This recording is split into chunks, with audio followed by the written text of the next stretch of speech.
K8 엔진룸 코팅 시공 후 모습 보겠습니다. 앞쪽 플라스틱 부분 코팅하게 되면 먼지 부착률이 적어서 엔진룸이 깔끔하죠.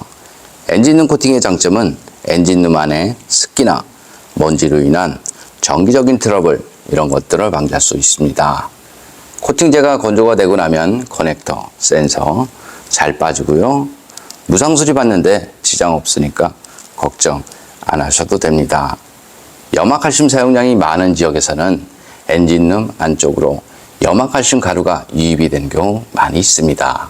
참고로 쉐보레 볼트 전기 차량을 보면 엔진룸 저렴 코팅이 시공이 돼서 나오죠. 그래서 염화칼슘 사용량이 많은 지역은 반드시 엔진룸 저렴 코팅이 필요하다. 저는 이렇게 봅니다. K8 투명 코팅 시공 후 모습 보겠습니다. 여기는 엔진 부분이고요. 엔진, 미션 모두 코팅이 되었습니다. 이쪽 부분 언더커버가 있습니다. 하지만 눈길 주행을 하게 되면 이 안쪽으로 염화칼슘이 스며들죠. 그래서 알루미늄 부품에 닿아버리면 백환상이 발생되죠. 여기는 앞쪽 멤버 있는 부분인데요. 여기 홀속은 투명 코팅제와 이너왁스를 이용해서 안쪽 시공이 되었습니다. K8 언더코팅 필요한지 아닌지 보면은요. 여기 용접 부분 자세히 보면 이렇게 페인트가 까져 있습니다. 바깥쪽 한번 보겠습니다. 바깥쪽도 마찬가지 용접 부분은 대부분 이렇게 페인트가 까져서 나오죠. 그래서 나중에 부식이 된 것을 보면 이쪽을 따라서 부식이 되었다. 이런 것들을 알 수 있습니다. 여기는 휠하우스 있는 부분이고요. 언더코팅 비중을 보면 여기 이쪽 부분 이렇게 좀 되어 있습니다. 중간 부분도 마찬가지 군데군데 되어 있고요. 전체적으로 봤을 때 대략 한 20% 되어 있다. 이렇게 보시면 되고요. 바닥면 쪽에 언더코팅을 보겠습니다. 바닥면 쪽에 언더코팅은 사실상 안 되어 있습니다. 여기 부식 있는 부분 이렇게 듬성듬성 되어 있는데요. 이거의 목적은 자동차 녹을 막기 위해서 한 것은 아니고요. 노면에서 올라오는 진동, 흡수를 목적으로 부식이 있는 부분 이렇게 시공이 되었습니다. 바닥면 쪽에 언더코팅은 안 되어 있다. 이렇게 보시면 되고요. 바닥 겉면보다도 바닥 속면의 녹방지가 훨씬 더 중요한데요. 이런 곳은 사실상 0% 되어 있습니다. 뒤쪽 서스펜션 보겠습니다. 눈길 주행을 하게 되면 이런 곳 염화칼슘이 많이 묻죠. 하지만 이런 곳은 염화칼슘이 흐르는 곳이죠.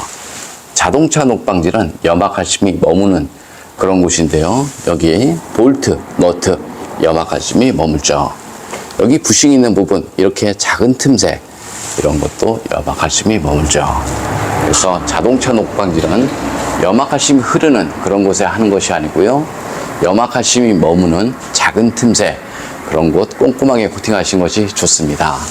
예를 들어서 이런 곳 염화칼슘이 흐르죠. 하지만 자세히 보면 이렇게 접합 부분이 있습니다. 이런 곳은 염화칼슘이 스며드는 곳이죠. 그리고 차체와 부품이 만나는 작은 틈새 여기도 마찬가지죠. 부식 잘 나고요. 염화칼슘이 흘러서 여기 부품 속 안쪽으로 스며들죠. 흙이나 모래 이런 것들이 같이 들어가니까요. 바닥면 속 부품 속 이런 곳은 반드시 녹방지가 필요하죠. 머플러 코팅 모두 했습니다. 머플러 코팅을 해도 부식은 되겠지만 하지 않은 거에 비해서 훨씬 좋죠.